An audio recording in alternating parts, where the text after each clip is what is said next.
देखो यार, अगर तुम लोग सीएम पंक और केनी ओमेगा दोनों के फैन हो तो ये वाली वीडियो तुम्हारे लिए होने वाली है, क्योंकि गाइस यहाँ पर ऑल आउट पर हुए ब्रॉल के बाद सीएम पंक और केनी ओमेगा के रिलेशनशिप को लेकर बड़ी अपडेट आ रही है।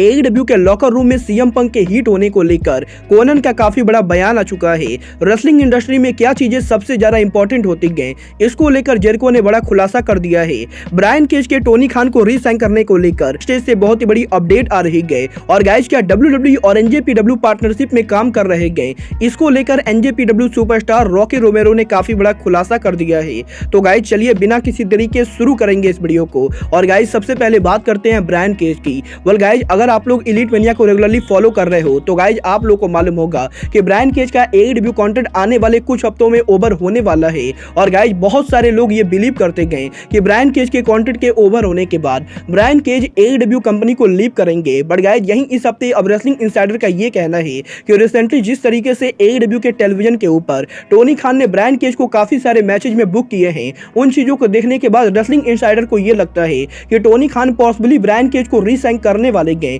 क्योंकि गाइस यहां पर आरओएच कंपनी के रीलॉन्च होने के बाद ब्रायन केज आरओएच कंपनी के one of the biggest superstar बनने वाले गए। और गाइस यहां पर आरओएच कंपनी के फ्यूचर के अंदर ब्रायन केज को लेकर टोनी खान ने ऑलरेडी काफी कुछ प्लानिंग कर रखी गई। और गाइस इसीलिए रेसलिंग इनसाइडर को नहीं लगता है कि टोनी खान ब्रायन केज को कंपनी से बाहर जाने देंगे। और गाइस यहां पर रेसलिंग इनसाइडर ये बिलीव करते गए कि टोनी खान पॉसिबली बहुत जल्द ब्रायन केज को रीसाइन करेंगे। वेल गाइस आपको क्या लगता है, टोनी खान को ब्रायन केज को रीसाइन करना चाहिए या नहीं? आप लोग मुझे कमेंट करके बताइए। बट गाइस चलिए अब आगे बढ़ते और बात करते हैं ले चैंपियन क्रिस जेरिको की। वेल गाइस बात करें यहां पर जेरिको की तो गाइस इस हफ्ते जेरिको के लेटेस्ट इंटरव्यू के अंदर क्रिस जेरिको ने रेसलिंग इंडस्ट्री के मोस्ट इंपॉर्टेंट चीज को लेकर बात की थी, जहां पर जेरिको का ये कहना है कि रेसलिंग इंडस्ट्री में एक रेसलिंग मैच के अंदर फैंस बहुत सारी अलग अलग चीजों को एंजॉय करते गए। और गाइस यहां पर जो हार्डकोर रेसलिंग फैंस होते गए वो मेनली रेसलिंग इंडस्ट्री में मैचेस को देखते गए। बट गाइस यहां पर ओवरऑल रेसलिंग इंडस्ट्री के अंदर जो चीज सबसे ज्यादा इंपॉर्टेंट होती गए वो चीज रेसलिंग मैच के अंदर रेसलिंग के रेसलर्स के मूव ना होके बल्कि रेसलिंग इंडस्ट्री की स्टोरी लाइन होती गए। और गाइस यहां पर जेरिको पर्सनली ये बिलीव करते गए कि रेसलिंग इंडस्ट्री के अंदर अगर किसी मैच के पीछे स्टोरी लाइन नहीं होगी तो गाइस भले ही वो मैच कितना भी ज्यादा बढ़िया हो, फैंस उस मैच को देखकर ज्यादा एक्साइटेड नहीं होंगे। और गाइस यहां पर जेरिको पर्सनली ये बिलीव करते गए कि जिस तरह मूवीज और कॉमेडी के अंदर कॉमेडियन और एक्टर को फैंस से कनेक्ट करना जरूरी होता है, उसी तरह रेसलिंग इंडस्ट्री के अंदर रेसलर्स को फैंस से कनेक्ट करने के लिए सॉलिड स्टोरी लाइन की जरूरत होती है।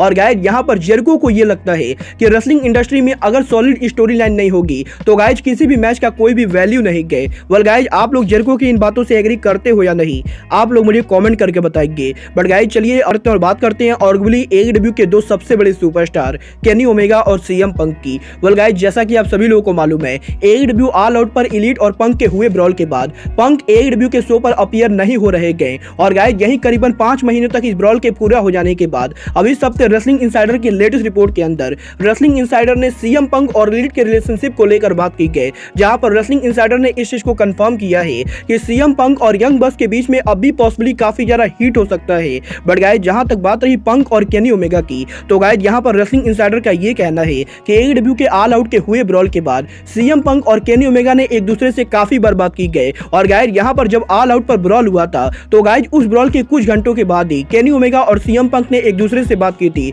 जहां पर इन दोनों ने आपसी झगड़े को छुड़ाने की कोशिश की थी। और गाइस उसके बाद भी सीएम पंक और केनी ओमेगा ने एक दूसरे से काफी बार एईडब्ल्यू ऑल आउट पर हुए ब्रॉल को लेकर बात की गई। और गाइस रेसलिंग इनसाइडर ये बिलीव करते गए कि सीएम पंक और केनी ओमेगा के बीच में किसी भी तरीके का कोई भी हिट नहीं गए। बट गाइस यहां पर डेफिनेटली अब भी सीएम पंक और यंग बस के बीच में पॉसिबली काफी ज्यादा हिट हो सकता है। और गाइस अब जब तक पंक और यंग बस का हिट ओवर नहीं होता है तब तक एईडब्ल्यू के अंदर हमें सीएम पंक और एलीट एईडब्ल्यू के ऑन स्क्रीन के ऊपर राइवलरी करते हुए दिखाई नहीं देंगे। वेल गाइस देखना बहुत ही दिलचस्प होगा कि टोनी खान सीएम पंक को वापस कब लाते गए। बट गाइस जहां तक बात रही सीएम पंक के लॉकर रूम में हिट होने की तो गाइस यहीं अभी सप्ते लूचा लिब्रे ट्रिपल ए के हेड बुकर कोनन ने उनके लेटेस्ट पॉडकास्ट के ऊपर सीएम पंक के एईडब्ल्यू में करंट सिचुएशन को लेकर बात की गई, जहां पर कोनन का ये कहना है कि कोनन सीएम पंक से पर्सनली ज्यादा बात नहीं किए हैं। बट गाइस जहां तक कोनन सीएम पंक को फॉलो करते गए, कोनन को ये बात भली भांति मालूम है कि सीएम पंक के एटीट्यूड की वजह से बैक स्टेज पर बहुत सारे लोगों को प्रॉब्लम होगी। बट गाइस यहां पर इसका मतलब ये बिल्कुल भी नहीं है कि ये लोग सीएम पंक को एईडब्ल्यू कंपनी में वापस आने से रोक पाएंगे, क्योंकि गाइस यहां पर कोनन पर्सनली ये बिलीव करते गए कि भले ही एईडब्ल्यू के लॉकर रूम के अंदर क्रिस जेरिको, जॉन मॉक्सली या फिर कोई और रेसलर एईडब्ल्यू के लॉकर रूम का लीडर होगा। और गाइस यहां पर भले ही एईडब्ल्यू के लॉकर रूम के अंदर AEW का लॉकर रूम सीएम पंक को लेकर हेट फैला रहा होगा। बट गाइस यहाँ पर कोनन को नहीं लगता है कि AEW के लॉकर रूम के अंदर रेसलर्स के हेट करने से सीएम पंक के रिटर्न को कोई भी प्रॉब्लम होगी, क्योंकि गाइस यहाँ पर जहां तक कोनन AEW कंपनी को जानते गए, कोनन को यह बात भली बात मालूम है कि AEW के अंदर वही होता है जो AEW के प्रेसिडेंट टोनी खान चाहते गए। और गाइस अगर टोनी खान सीएम पंक को लाने का फैसला कर लेते गए तो गाइस यहाँ पर रेसलर्स के लॉकर रूम में हेट फैलाने से कुछ भी नहीं होने वाला है। और गाइस यहाँ पर लॉकर रूम सीएम पंक के खिलाफ कुछ भी कर ले, अगर टोनी खान सीएम पंक को वापस लाने का फैसला कर लेंगे तो guys Tony Khan CM Punk को AEW में वापस लेकर आ ही पाएंगे। और गाइस इसीलिए कोनन को नहीं लगता है कि AEW के लॉकर रूम में सीएम पंक के हीट होने की वजह से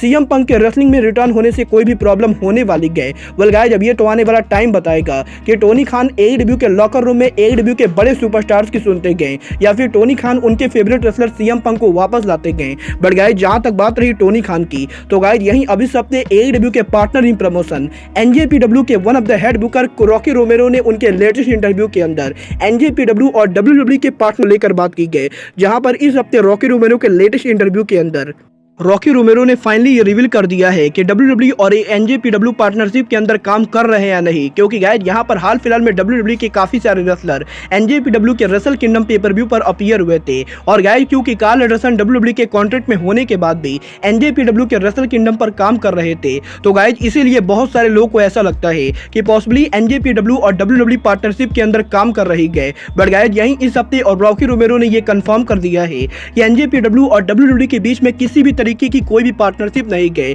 और गाइस जहां तक बात रही कार्ल एंडरसन के NJPW में काम करने की, तो गाइस क्योंकि कार्ल एंडरसन और NJPW के बीच में कार्ल एंडरसन के टोक्यो डोम में काम करने को लेकर बात WWE में कार्ल एंडरसन के रिटर्न से पहले हुई थी, तो गाइस इसीलिए कार्ल एंडरसन के पीरियर कमिटमेंट की वजह से कार्ल एंडरसन को WWE के बाहर NJPW पर काम करना पड़ा था। और गाइस यहां पर WWE और NJPW के बीच में सिर्फ और सिर्फ कार्ल एंडरसन को लेकर एग्रीमेंट हुई गए, जहां पर WWE और NJPW के बीच में कार्ल एंडरसन को लेकर जो कुछ भी एग्रीमेंट हुई थी वो सारा एग्रीमेंट रॉकी रोमेरो ने हैंडल किया था। और गाइस यहां पर कार्ल एंडरसन को टोक्यो डोम में लाने के लिए रॉकी रोमेरो पर्सनली WWE के head of creative triple H के साथ फोन कॉल पर बात की थी। और गाइस रॉकी रोमेरो ने ये कंफर्म किया है कि रॉकी रोमेरो ने कार्ल एंडरसन को NJPW में लाने के लिए WWE के हेड बुकर ट्रिपल एच से परमिशन ली थी। और गाइस यहां पर कार्ल एंडरसन के टोक्यो डोम में काम करने के बाद अब NJPW और WWE का एग्रीमेंट पूरा हो चुका है।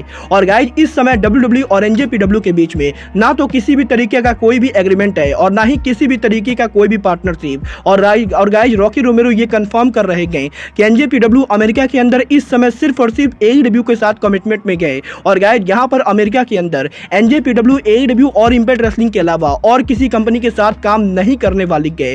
वेल गाइस यहां पर रॉकी रोमेरो के इस इंटरव्यू से ये तो कंफर्म हो चुका है कि NJPW WWE के साथ पार्टनरशिप करने में बिल्कुल भी इंटरेस्टेड नहीं गए। बट गाइस आप लोग WWE और NJPW की पार्टनरशिप देखना चाहते हो या नहीं, आप लोग मुझे कमेंट करके बताइए। बट गाइस अब आज के इस वीडियो में बस इतना ही। मैं मिलता हूं आपसे अपने अगले वीडियो में। बट गाइस तब तक के लिए goodbye, good night and bang.